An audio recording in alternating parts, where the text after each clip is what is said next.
Scorpio moon. Terrifying. One of the reasons that a Scorpio moon is so terrifying is because it's when the moon is in its fall. The moon is a water planet, and Scorpio is a water element. So why aren't the two working hand in hand?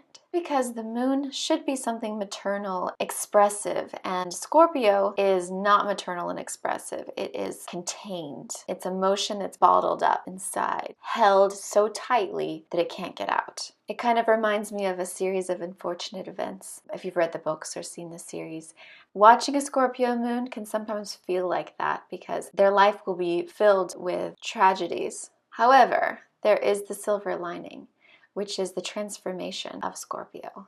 See, Scorpio moons have serious trust issues. It comes from a person that they loved in a past life that betrayed them and left a serious emotional scar. And this scar has ripped open their emotions and taken them to the deepest pain possible. Kind of like every Scorpio moon has been tortured. Some Scorpios will take that torment and they will hurt others. Other Scorpio moons will be completely oblivious and try to be asleep to their pain and pretend like it's not there. Then there's the third type of Scorpio, which is the one that is going to rise above it. These are the good Scorpio moons that are transformative to the people in their life as well as themselves. They actually have the ability to change somebody's psychology, like to actually change somebody's mind and the way someone thinks on the deepest level. Pretty impressive. Scorpio moon is definitely the dark side of the moon. You're playing with magic here. This is not for kids. If you want a nice, easy relationship, don't get close to one of these. A Scorpio moon has a simultaneous attraction and repulsion to everybody around them because there's this magnetic power that they have drawing you in because of their intensity. But at the same time, it's the terrifying fear that you're like walking around without any clothes on and they see everything. Of course, not physically. Psychologically, they just have the ability to size people up. They're very intuitive. They also are psychic. They are a water moon, of course. They have intense feeling. Usually this is a good thing. It just doesn't feel like a good thing earlier in their life. But as they get older, they learn to harness their emotions for positive, and they learn to let those emotions out at the right time and to not always have them bottled up. This becomes very, very healing to them, and their emotions actually become their greatest strength and not their greatest weakness. Scorpio moons differ from Sun Scorpios in that Scorpio moons have a power kind of like the Grim Reaper. The veil, if you want to call it that, between the land of the living and the land of people that have passed over to a Scorpio moon is very thin, and sometimes they can see beyond it. So they could have night terrors, they could have dreams, they could be clairvoyant. Everyone really has this ability, but most people put up a wall to it.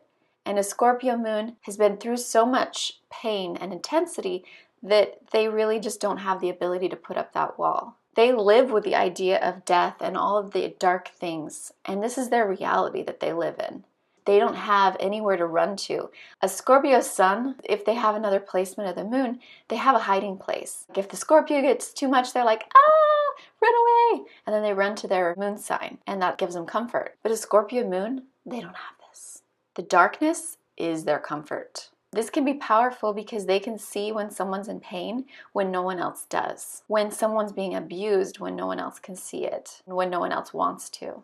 Another strange quirk about being a Scorpio moon is that a lot of them have near-death experiences. A lot of these near-death experiences are right around the time of their birth, but sometimes they're later in life, like a gunshot or just something random like a stabbing, or they'll lose someone really close to them early on in their life that leaves them scarred.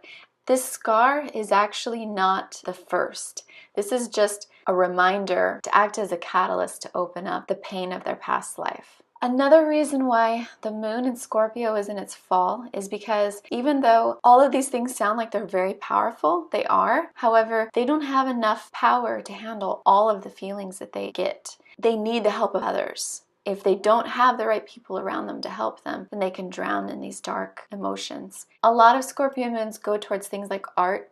A lot of singers, Beyonce or Katy Perry, Lady Gaga, they are Scorpio moons, because this is a way that they can express their emotions. Also, Scorpio moons go into psychology to help other people with their depression and darkness. Some go into detective work because they want to right the wrongs. They want to help people that have been victimized. The taboos of the world where you're not supposed to talk about certain topics, you're supposed to just turn a blind eye, Scorpio moons head right towards it. Often the people that a Scorpio moon needs to be around are going to be people that have a lot of Pisces energy, like a Pisces moon, Pisces sun, a chart that has a lot of Pisces in it. These people will have a lot of healing power that a Scorpio moon can draw from. Simultaneously, the Pisces personality can pull a lot of strength from the Scorpio personality. Scorpio moons, you guys are very sensitive, obviously, and very loyal. Once somebody is able to show you some real compassion and kind of shine through like a light, then a Scorpio moon, once they're loyal, that's just how it is. They have feelings for you, and those feelings are just not going to go away. However, Scorpio moons, even though they're very sexy, they have a ton of emotional needs, and most people don't have enough to give to them. A Scorpio moon often feels very alone because they need so much. And they also will use sex as like a therapy, like a cleansing process or like healing for them. Sometimes Scorpio moons can become addicts, especially sex addicts, or pain, something related to pain inflicted on them or inflicting pain on other people, because it's a physical manifestation of the inner pain that they feel. I once had a Scorpio moon woman tell me that she knows that she feels emotions deeper than other people. She even went as far as to say that she realized through her life that she feels pain for their life and things they're going through more than they feel.